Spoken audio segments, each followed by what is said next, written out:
Alright guys, welcome back to Formula 1 news. Mercedes, after their first win of the season and their first 1-2 as well in Brazil, are confident they can go back-to-back at the final race of the year in Abu Dhabi, potentially down to what seems to be an engine upgrade that's come through over the last couple of races, and we're going to look at the data that proves exactly what this might be. Very much intrigued to your thoughts in the comment section below. Hit the like button if you enjoy, subscribe if you're new as always. Let's dive into things. Some sad news, I thought, from McLaren and Danny Rick. Really went to the factory just to visit it yesterday or today, just to say goodbye to everyone, but we believe is going to be the reserve driver for Red Bull going into next season and potentially a brand ambassador, which is probably what they need right now, Red Bull, given their circumstance. Quick update on the Ferrari drama, because we know Matteo Binotto is possibly going out the door. Some don't see it that way, some don't want that to be the case, right? And even Binotto said after the Brazilian Grand Prix they could have won if not for Perez being ahead of Sainz towards the end of the race. Reality was Sainz ever catching Hamilton and Russell? Probably not. Didn't have the pace to make that happen, but it would have been more interesting at the end of the race. Certainly the amount of a P2 after Hamilton was not able to get in the DRS of Russell. But from that Ferrari side, Giuliano De Kessa says that in Maranello, where Ferrari do that, build their cars and stuff and design stuff, many prominent figures would not at all be happy if Binotto was to be sacked. Like, the rumor is that Binotto is going to get sacked as team principal. They're going to bring in Fred Vasseur from Alfa Romeo Sauber instead, considered almost shocking internally, because apparently Binotto is always guaranteed an important umbrella, both in the factory and on the track to start working again. Basically just some consistency is what Ferrari want year on year. They want some continuity, they want some stability, and if they take a step back on that for the volatility of the positions at Ferrari, then we shall see if that really upsets the camp internally. So far from guarantee that Binotto is going to be gone, apparently it's going to happen, but seemingly many top guys at Maranello don't want it to happen. So that's where the questions get raised here. The thing is, to me, is that there's a rumor as well that Inaki Ueda, that's the guy we talked about yesterday, basically the head of strategy, who it's surprising that he's kept in his job, let's just be honest here. And apparently Lauren Mekies, who we see on broadcast a fair bit, might be joining Sauber to replace Vasseur. So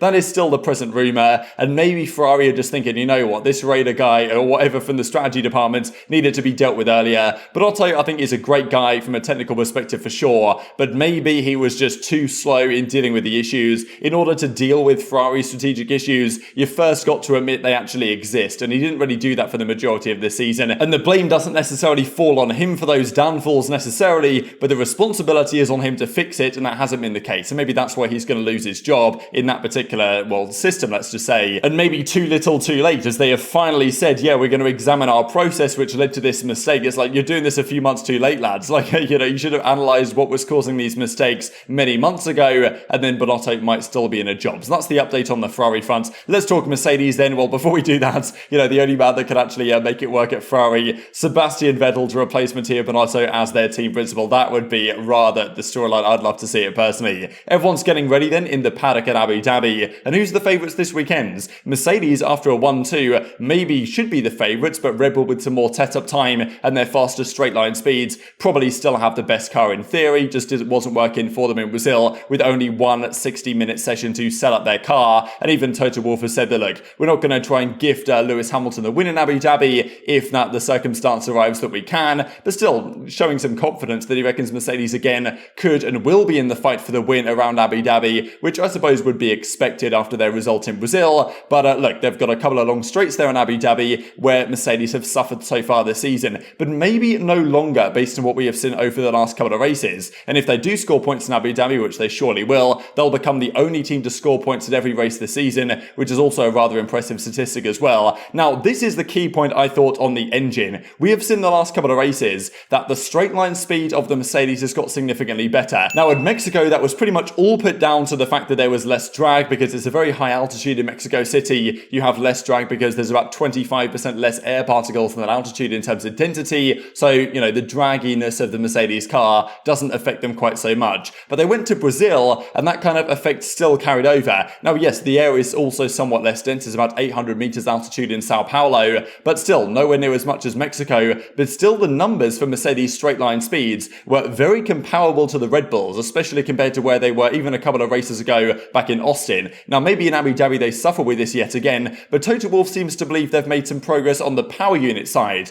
which is pretty interesting, because at the start of the season it was clear that Ferrari had the best engine, then it was Red Bull, then it was Mercedes quite a way behind in terms of pure horsepower. Rumoured because this season there's like the 5% or whatever biofuel in the engine, and therefore that Mercedes adapted to that with their engine as well, not as well as the other teams did. So this is what Toto Wolff has to say on the matter, and he says the following: despite this, he says the team's not a dominant force again. We had the quickest package all weekends, whether it was on the soft tyre or the medium. I think it's just a sum of the parts of all the developments they brought to the car, especially in Austin, of course, and the good work that was done on the power unit side. I was trying to find the quote that I remember hearing, I think it was Chauvelin say, I thought it was this interview with Sky Sports. I found this full interview on their website and I couldn't hear the quotes, but I'm pretty sure he said something to the effect of, in that interview, or just talking to the media in general, that they'd brought some new lines of code, that the guys working back at the factory were working on the engine, and it's not just like the engine gets better. It's like, these engines are not just you turn it on and it goes for the entire race. Like, they're controlled very methodically by computers and stuff. And depending on all these variables, how you tell the engine to run, like what the information is for the particular altitude, or maybe they just,